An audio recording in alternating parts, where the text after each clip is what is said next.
través de Radio Remanente.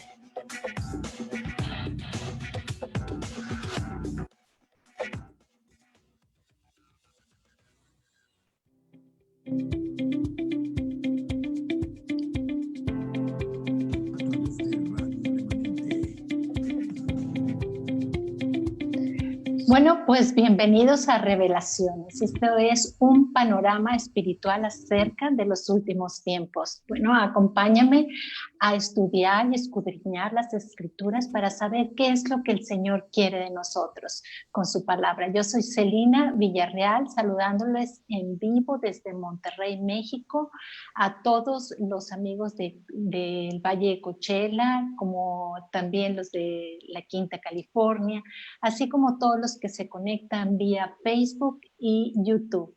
Les mando un caluroso saludo y recuerden que estamos teniendo este programa de revelaciones todos los martes y los jueves de 2 a 2:30 de la tarde, tiempo del Pacífico. Y pues bueno, si tienen algún comentario lo pueden hacer vía Facebook en los comentarios, o también puede ser en WhatsApp al 760-655-6827, 760-655-6827.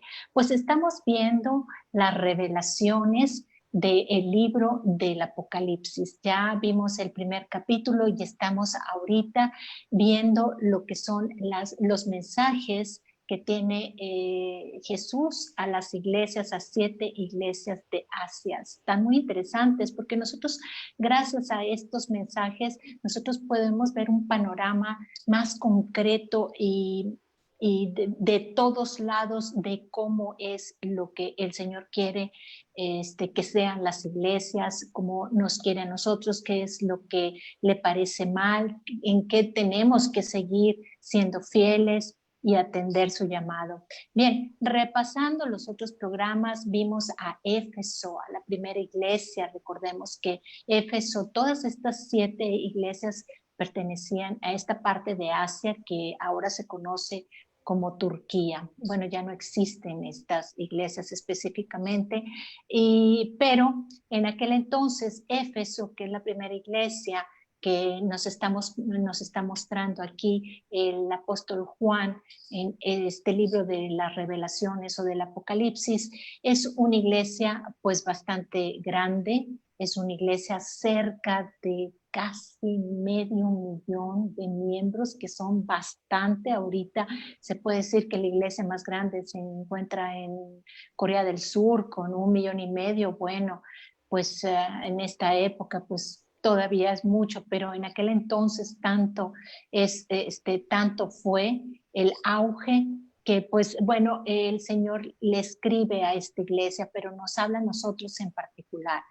De esta iglesia, repasando, le dice que tiene muchas cosas buenas y ha trabajado arduamente y reconocía también su paciencia, y tenía algo que estaba en contra de esta iglesia de Éfeso, era que había perdido su primer amor. Ya habíamos dicho que no era ese enamoramiento que nosotros creemos muchas veces cuando llegamos a los pies de Cristo, que llegamos con una emoción, que no queremos ni salir de la iglesia y estamos todo el tiempo estudiando y leyendo.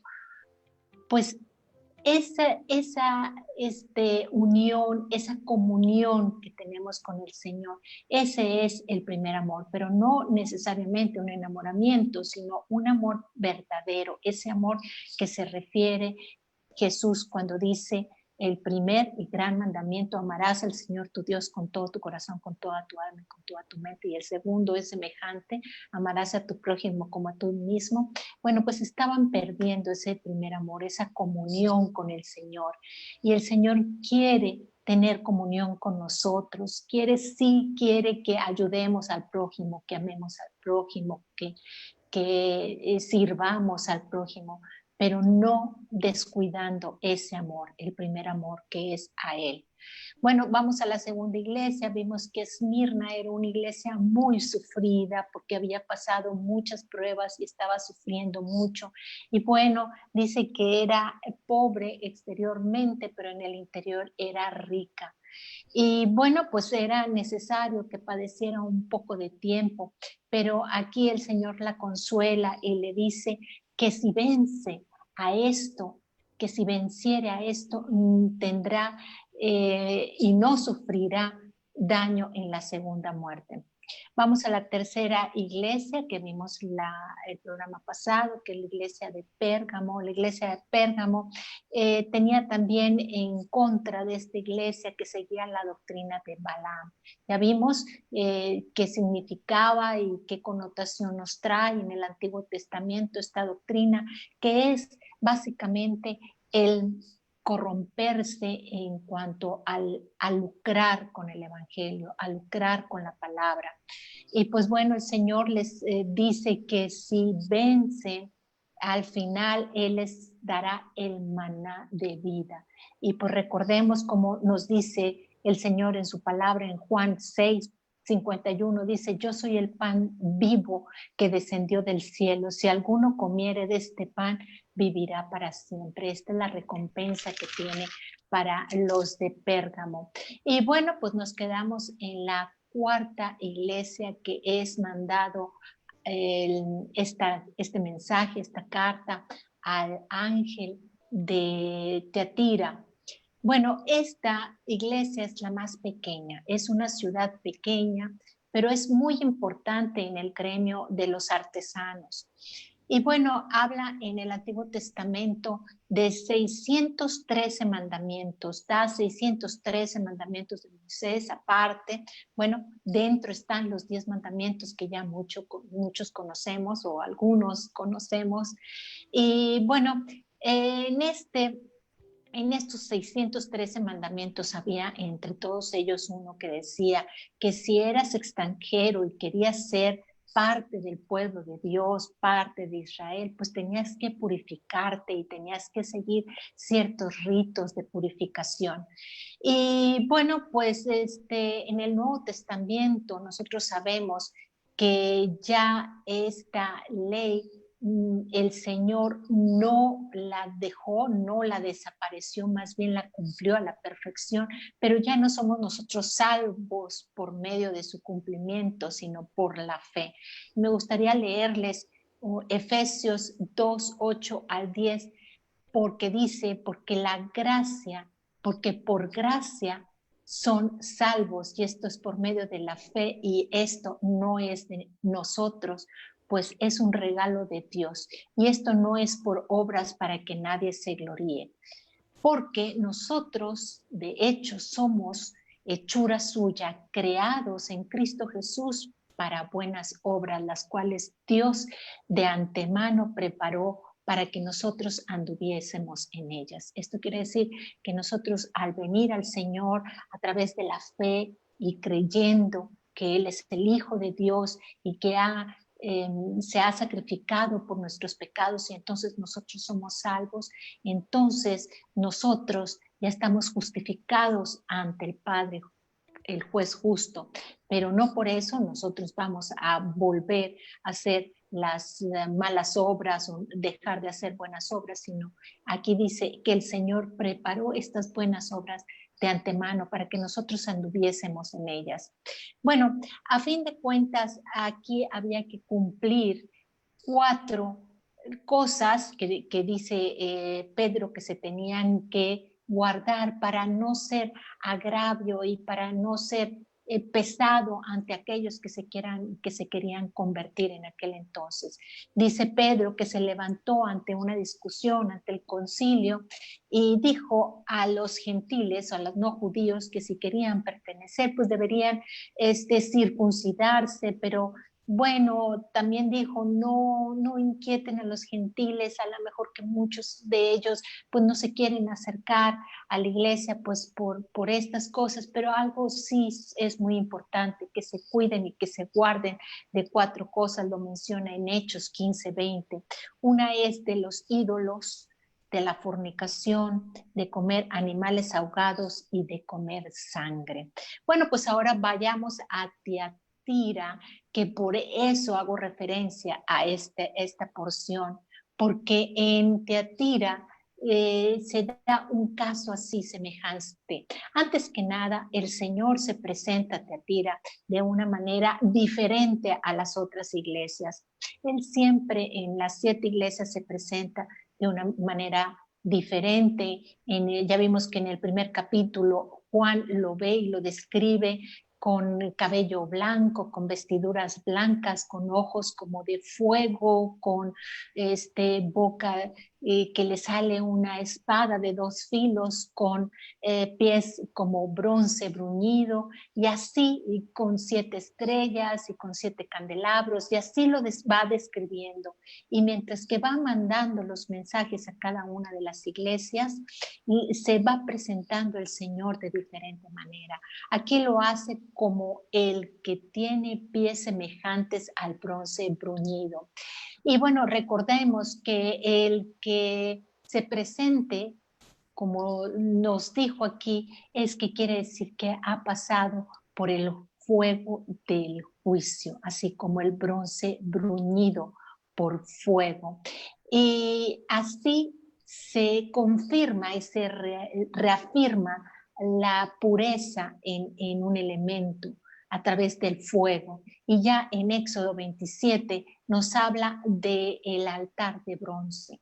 Entonces así se presenta el Señor ante Teatira. Y aquí vemos cómo la iglesia se va pervirtiendo cada día más y cada vez más, y en cada una de las iglesias va viendo más perversiones. Y le dice el Señor: yo conozco tus obras. Y sí, el Señor conoce aquello que nosotros hacemos, sí lo reconoce, y conoce que esta iglesia tenía buenas obras, había amor en ellas, había fe, había servicio, tenía paciencia.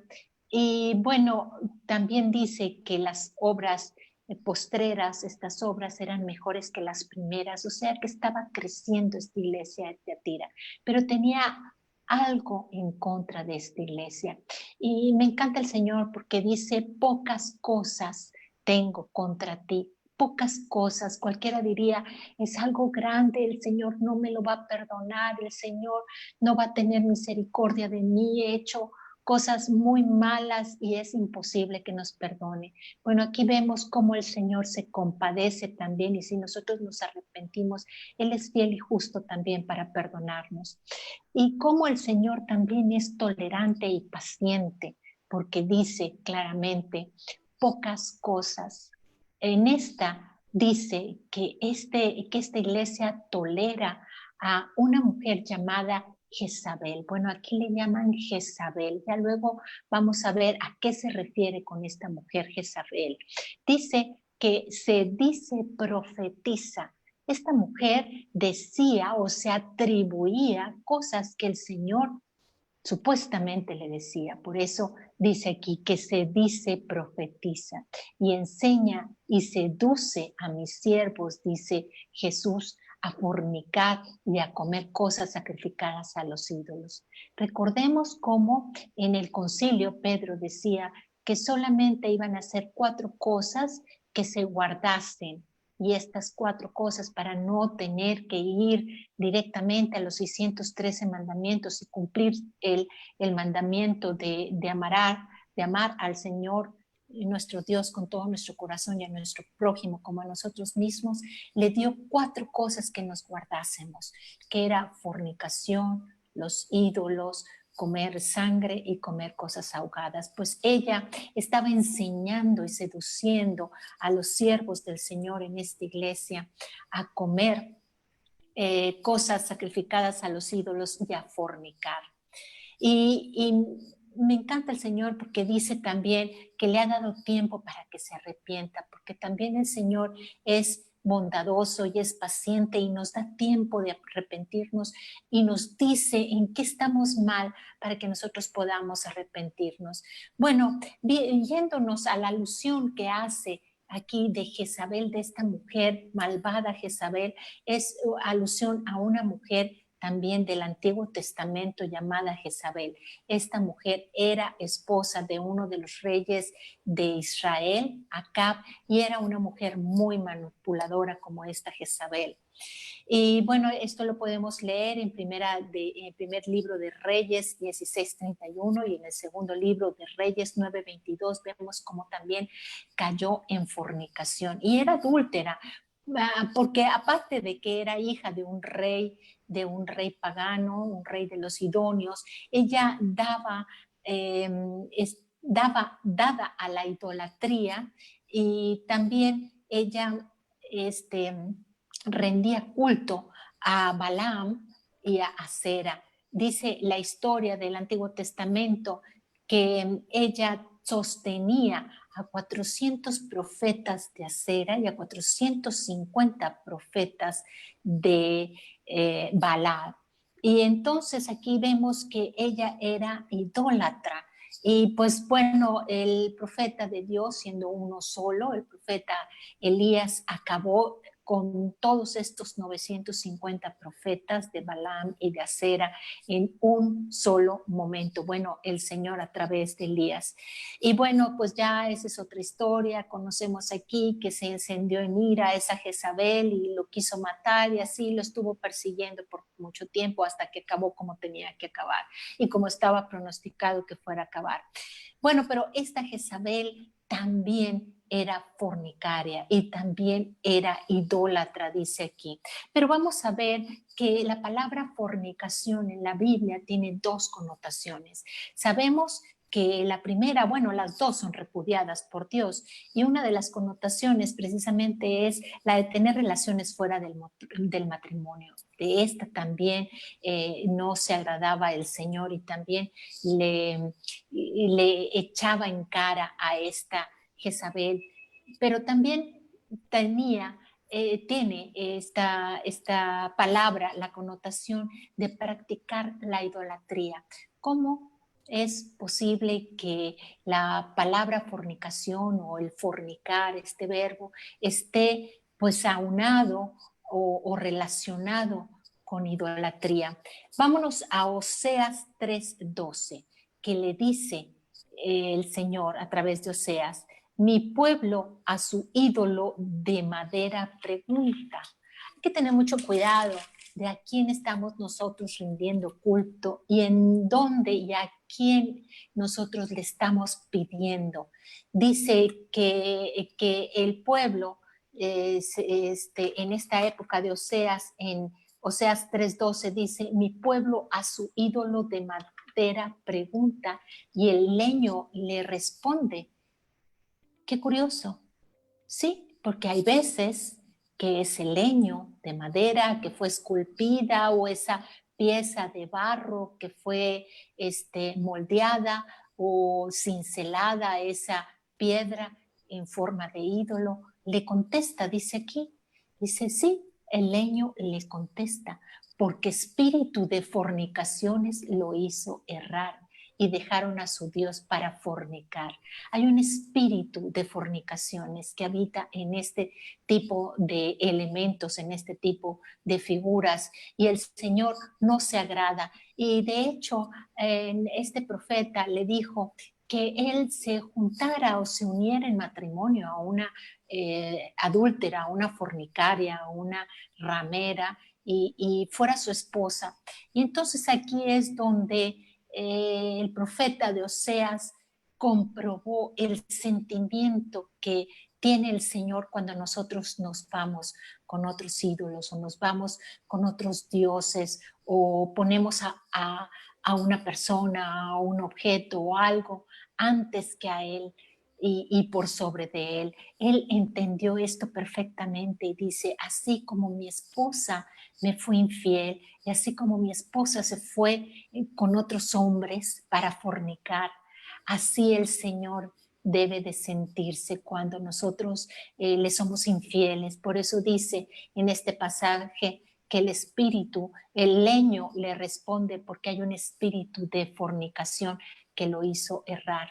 Bueno, hay que tener mucho cuidado porque esta Jezabel, tanto del Antiguo Testamento como la del Nuevo Testamento, aquí en el Apocalipsis, también tenía esa connotación, esas dos connotaciones, la fornicación sexual y la fornicación de ir a seducir a los siervos de Dios con imágenes, con ídolos, con ideas que idolatran, con algo que sea más grande y que pongan arriba de Dios o antes que el Señor, antes que Dios. Bueno, pues los había hecho fornicar, adorar ídolos y bajezas sexuales también, como habíamos dicho, siendo una de las cosas, bueno, dos de las cosas que Pablo había mandado, bueno, el Señor a través de Pedro, perdón, y que se abstuvieran de estas cosas de fornicación, de comer cosas sacrificadas a los ídolos, pero en su infinita misericordia, como decíamos, el Señor espera que nos arrepintamos, nos dice y trae convicción a nuestro corazón de pecado, de justicia y de juicio, y entonces permite un tiempo para que nosotros nos arrepintamos. Sin embargo, ella no se arrepintió.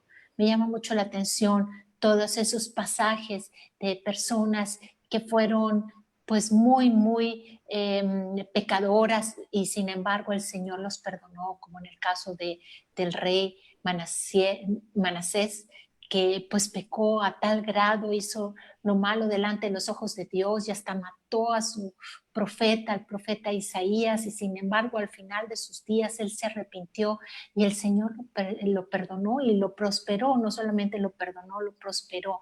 Y así nosotros, si venimos al arrepentimiento, el Señor es fiel y justo. No pienses en esa mentira que no, el Señor no te podrá perdonar.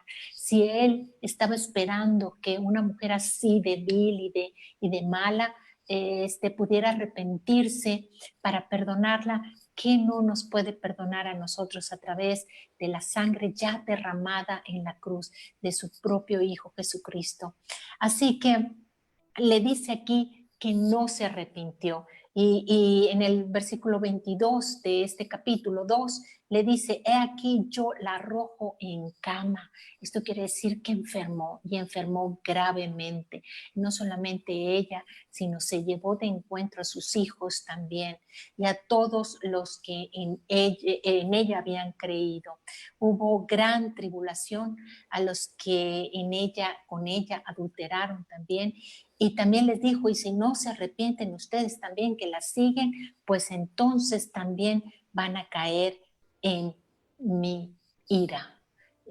Pues bueno, aquí es muy peligroso porque nosotros también podemos encontrarnos, aún en las iglesias, aún a nuestro alrededor, personas manipuladoras que a lo mejor tienen cierta, pues, gracia o cierto, facilidad de palabra para hablarnos y convencernos, pero nosotros, dice el Señor, que estemos firmes porque también hay una recompensa a las personas que salen triunfantes y no se dejan manipular, dice el Señor. Pero también hay personas que se dejan engañar y quieren engañar a los demás. Dice aquí en el 23 que es algo pues bastante tremendo, que a sus hijos heriré de muerte y a todas las iglesias les digo que yo soy el que escudriña la mente y el corazón. Esto quiere decir que nosotros podemos engañar a la gente, pero a Dios no lo podemos engañar, porque Él es el que escudriña nuestra mente y nuestro corazón. Aquí estamos nosotros abiertos al Señor y Él nos conoce profundamente, conoce nuestras obras, conoce nuestro corazón, conoce nuestras intenciones. Entonces hay que tener mucho cuidado de no ser engañados y no ser manipulados. Pero dice que lo que tenemos, o le dice a esta iglesia que lo que tienen, ese amor, esa paciencia, esas obras, esa paz que ellos tenían, que lo retuvieran, esa fe que ellos tenían, que lo retuvieran hasta el final. Y también les da a señalar qué recompensa habrían de tener. Dice en el versículo 26, al que venciere y guardare mis obras hasta el fin, yo le daré autoridad por sobre las naciones. Tendrá autoridad por sobre las naciones. Y bueno, aquí yo les invito a que no se dejen manipular. ¿De qué manera nosotros no nos dejaremos engañar y nos dejaremos manipular? Bueno, ya lo habíamos dicho en otros programas, a través de leyendo su palabra. Yo les había dicho que mientras más nosotros leamos la verdad, más fácil vamos a reconocer la mentira, reconozcamos aquello que es lo que el Señor le agrada, qué es lo que el Señor no le agrada, qué es lo que el Señor tiene en contra de nosotros, porque nos da tiempo de arrepentirnos. El Señor es paciente, el Señor es misericordioso y nos da tiempo para que nos arrepintamos. No pensemos que nuestro pecado es imposible de perdonar. No pensemos que el Señor, ya no tenemos entrada con el Señor. Ya dice en su escritura, en Isaías, que si nuestros pecados fueran tan rojos como la grana, así de blancos como la nieve y como la lana, serán limpiados y emblanquecidos a través de la sangre de Jesucristo, porque Él ya pagó por nuestros pecados. ¿Qué sigue de nosotros? ¿Qué parte sigue de nosotros? Pues sigue arrepentirnos, estar atentos y obedecer. Una de las cosas que me llama la atención es que Dios se presenta de diferente manera a las 7 iglesias. A cada una se presenta según el estado en que se encuentra, y a cada una le puede reclamar y tener algo en contra de ellas, bueno, excepto Esmirna y Filadelfia, pero a cada una le haya algo que no está de acuerdo, y a cada una le da una recompensa diferente. Si venciere, dice, le dará una recompensa diferente. Pero a todas ellas le dice lo mismo, a todas ellas les dice: el que tiene oídos, oiga lo que el Espíritu dice a las iglesias. Y me llama la atención porque el verbo oír, esta palabra oír, tiene que ver en la traducción como obediencia. Obedezcan. Si tú ya se te dio a conocer la palabra, si ya conoces la palabra, si estás al tanto y tienes conocimiento de ella, pues sea obediente, seamos obedientes a la palabra. Nosotros vamos a tener una recompensa si perseveramos, porque siempre dice: al que venciere, al que persevere, le daré algo de recompensa. Nosotros podemos aprender de cada iglesia aquí, y bueno, pues nos quedamos en Tiatira, falta Sardis, también, que es la 5ª iglesia. Tenemos también Filadelfia y la Odisea, que están muy interesantes para adentrarnos, pero recuerda que para conocer cada figura que tenemos aquí, cada elemento, cada animal, color o cualquier simbolización que tenemos aquí, simbolismo que tenemos en la Biblia, en el Apocalipsis, porque está llena de simbolismos, tiene referencia con la palabra anterior, con los otros 65 libros de la Biblia. Es como un rompecabezas que nosotros vamos armando. Entonces es importante que si nosotros queremos conocer lo que el Señor nos quiere hablar, porque pues esta es la palabra viva directamente. Antes el Señor hablaba a través de los profetas, bueno, ahora la tenemos aquí en vivo y a todo color en la palabra. Solamente nosotros tenemos que escudriñarla, que estudiarla y pedirle al Espíritu Santo que nos guíe y que nos llene de su Espíritu para conocerla. Es lo que más quiere el Señor, que lo conozcamos. Bueno, pues esto ha sido todo en el programa de hoy, Revelaciones. Los espero el siguiente jueves a la misma hora, a las 2 de la tarde, aquí en un programa más de Revelaciones. Yo soy Celina Villarreal, transmitiendo desde Monterrey. Saludos a todos. Gracias. Has escuchado las Revelaciones. Acompáñanos en una próxima entrega, aquí a través de Radio Remanente, la radio de tu vida.